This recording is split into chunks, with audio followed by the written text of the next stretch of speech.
안녕하세요. 최미나입니다. 저는 도시계획가입니다. 우리가 함께 사는 도시를 좀 더 편안하고 쾌적하게 사는 공간으로 만드는 계획을 하고 그에 따른 연구들을 하는 일을 하고 있습니다. 도시를 계획한다는 것은 되게 다양한 성격의 일이라고 말씀드릴 수 있습니다. 우리나라에서는 수십만 명이 함께 사는 신도시 같은 것들을 만들기도 하는데요. 이럴 때는 그 많은 사람들이 어떤 형태의 집에 살고 어떤 형태의 일을 하고 그런 것들을 위한 사무실 공간 또는 공장 같은 그런 여러 일을 하는 공간을 만들고 또는 그에 필요한 학교, 쇼핑을 하기 위한 상업시설, 도로, 공원 같은 것들을 만드는 이런 이제 종합적인 일을 하기도 합니다. 하지만 우리가 기존 역사 속에서 이렇게 자연스럽게 이루어진 도시 속에서 공간을 만들 때는 그 기존에 만들어진 도시 환경을 존중을 하면서 그 안에서 시대가 변함에 따라 좀 더 어떤 기능이 필요할지, 좀 더 어떤 공간이 요구되는지를 파악을 하고 거기에 맞는 공간들을 만드는 일을 하기도 합니다. 그러니까 제가 도시계획가로서 여러 도시계획 프로젝트와 연구에 참여를 하면서 저는 이런 생각을 하게 됐습니다. 도시는 도시계획가가 혼자 만드는 것이 아니다. 도시는 그 속에 사는 많은 사람들이 함께 아끼고 생활하는 그 모습대로 도시는 결국 만들어진다라는 이제 생각을 하게 됐습니다. 그래서 제가 도시에 대해서 갖고 있는 여러 생각들을 우리가 어떻게 함께 도시를 만들어 나갈까 여러 사람들과 함께 얘기를 나눠보고 공감을 하고 싶었습니다. 우리가 살기 좋은 도시 환경이 되기 위해서는 도시는 어떤 모습이 되어야 할까에 대해서 얘기를 한번 나눠보고자 했고요. 그러니까 사람이 사는 도시는 좀 더 여러 사람이 함께 살 수 있는 따뜻하고 포용력 있는 공간이 되는 게 되게 중요한데 이를 위해서 어떤 공간들이 우리 도시 속에서 가치를 지니는지 그런 공간들은 어떤 성격을 가지고 있는지 같이 한번 얘기를 나눠보고 또 우리 도시가 어떤 모습을 지닐 때 많은 사람들이 좀 더 풍요로운 삶을 지닐 수 있는지 이런 얘기들을 함께 나눠보고자 책을 썼습니다. 우리 서울은 매우 역동적이고 빠르게 새로운 것들을 받아들이는 놀라운 힘을 갖고 있는 도시입니다. 하지만 이렇게 빠르게 변화하는 환경 속에서 조금 달라진 점이 있다면 아무래도 조금 도시가 획일화되고 있다라는 말씀을 드리고 싶습니다. 그 이유는 가장 크게 아파트 단지의 확산이라고 얘기를 할 수 있습니다. 우리나라 인구의 이미 50% 이상이 아파트에 살고 있기 때문에 그 거대한 아파트 단지가 도시를 덮고 있고 그를 따라서 우리 도시 환경도 조금 획일화되어 가고 있지 않나 생각이 듭니다. 근데 아파트 단지는 아파트 단지 자체의 문제가 아니라 아파트라는 환경은 우리나라에서는 20층, 30층 정도의 거대한 건축물을 짓기 때문에 건축물의 사이즈가 사람과 교감을 하기에는 조금 어려운 스케일을 갖고 있습니다. 여기서 직접 인간적이고 조금 사람과 교감하기 어려운 환경이 만들어진다는 그런 좀 아쉬운 점이 있습니다.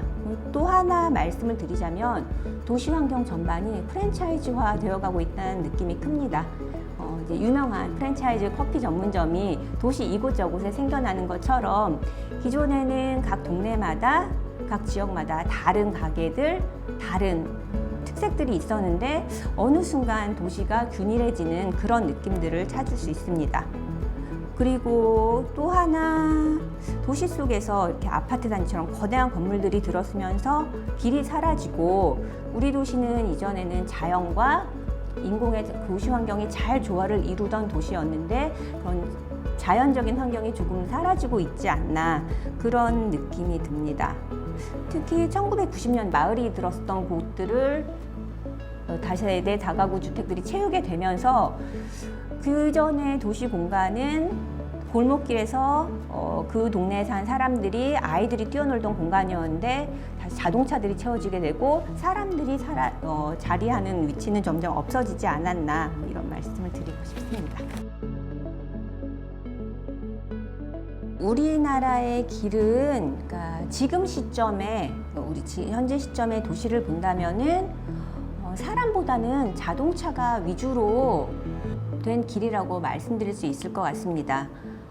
물론 우리나라에도 보행자 도로도 만들고 자전거 길도 이제 많이 만들고 있습니다. 하지만 우리나라 도로는 일단 도시 자체가 다른 나라의 도시에 비해서 도시의 규모가 매우 큽니다.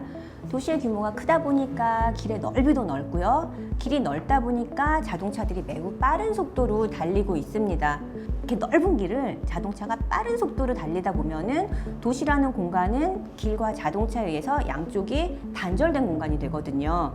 그러면은 이쪽에 있는 사람은 저쪽에 마음에 드는 눈에 띄는 공간이 있어도 건너가서 저쪽 도시 공간을 이용하기는 되게 어려운 이제 모습이 되고 있습니다. 반면에 제가 조금 잘 아는 이제 유럽 도시들을 말씀을 드리면 유럽 도시는 사실 우리나라 도시에 비해서 규모가 매우 작습니다. 중세 시대부터 도시가 이제 계속 만들어지다 보니 도로는 훨씬 우리나라에 비해서 매우 좁은 모습을 나타내고 있습니다.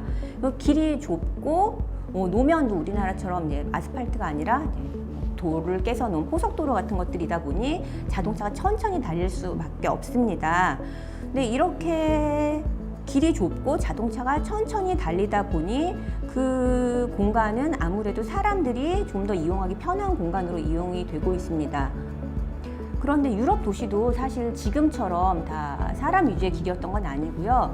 1950년대 계획을 보면은 세느 강 전체를 고속도로로 바꿔서 그 전체를 쌩쌩 자동차가 달리게 하겠다는 그런 계획도 있었습니다.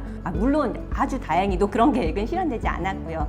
근데 1970년대 말 80년대로 넘어오면서 점점 그러니까 자동차 위주로 맞춰가던 도시가 사람 위주로 돌아오고 도시에서 자동차를 점점 몰아내고 자동차가 천천히 달리게 하고 그 빈 공간을 사람들에게 돌려주는 그런 노력들을 하고 있습니다. 그래서 유럽 도시에 가보면은 길은 좁은데 좁은 길에 노천 카페들이 복닥복닥 들어서 있고 사람들이 그곳에서 차를 마시고 이렇게 생활의 공간으로 이용하는 모습들을 많이 볼 수 있습니다. 이런 것들이 물론 문화의 차이도 있겠지만 우리나라 도시와 다른 나라 도시의 길의 큰 차이점이 아닐까 생각이 됩니다. 현대 도시 생활 속에서는 특히 온라인 기반으로 생활이 변화가 되면서 타인과 만날 기회가 많이 적어지고 있습니다. 근데 이럴수록 도시 공간에서는 다른 사람을 만날 수 있는 기회를 많이 제공하는 환경이 만들어지는 것이 중요합니다. 그런 공간들은 공원이 될 수 있고요. 작은 도서관이 될 수도 있고요. 또는 다양하게 열려있는 문화시설이 될 수도 있고 제가 어린 시절 좋아했던 공터나 길 모퉁이 같은 일상생활에 어디나 있는 공간이 될 수 있습니다.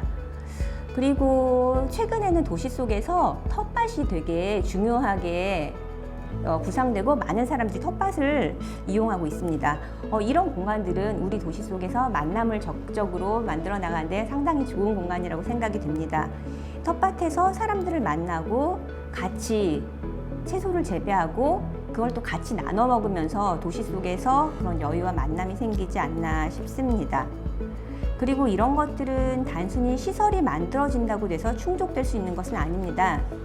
바르셀로나에 보면은 카이사 포럼이라고 있는데 이거는 한 100년 전에 만들어진 섬유 공장이 이제 더 이상 이용되지 않으면서 그 시설을 아트센터로 이제 변화를 시킨 건물입니다. 근데 이 건물에 가면 되게 좋은 게 제가 전시회에 입장료를 지불하지 않아도 그 건물의 가장 위에 있는 테라스를 구경할 수 있고 그 오래된 벽돌로 이렇게 구불구불하게 만들어진 지붕 위에 올라가서 바르셀로나 도시 전체를 내려다 볼 수 있습니다. 이거는 단지 시설이 있다는 게 아니라 그 시설에 사람들이 어떻게 활용될 수 있는지 그 행태를 충분히 예측을 하고 사람들한테 열린 공간으로 활용하게 만들어줬기 때문이거든요. 이런 공간들이 되게 중요한 공간이라고 생각을 합니다. 그리고 또 하나 경계를 나누고 그에 따라서 자기 공간을 배타적으로 이용하는 그런 행태를 좀 지향하는 것들이 필요하다고 생각을 합니다. 파리에 가보면 이제 소르본 대학이라고 유명한 대학이 있는데 그 학교는 그러니까 커다란 대학 건물이 있는 게 아니라 건물이 있고 그 주변에 있는 건물들의 일부분들을 빌려서 같이 다 사용하고 있습니다.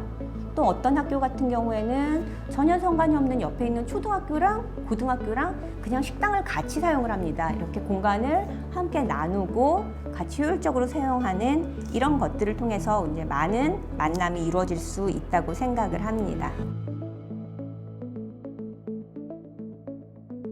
그러니까 도시 속에서 자연스럽게 사람들이 모여들고 이야기를 나누고 교감을 할 수 있는 공간들이 가치가 있고 다음 세대에게 물려줄 공간이라고 생각을 합니다. 그런 공간으로서는 우리나라에 남아있는 동네들, 작은 골목길들이 그런 성격을 띠고 있다고 생각을 합니다. 우리나라 도시 공간의 다채로움이나 생동감이 이런 공간에는 남아 있고요. 익선동 같은 경우는 사실 우리나라의 전통적인 도시 공간은 아닙니다. 1920년대에 우리나라의 그 개발 사업가에 의해서 단지가 개발이 된 것이고, 우리가 전통적으로 알고 있는 전통적인 한옥의 모양과는 매우 다른 특색을 나타내고 있습니다.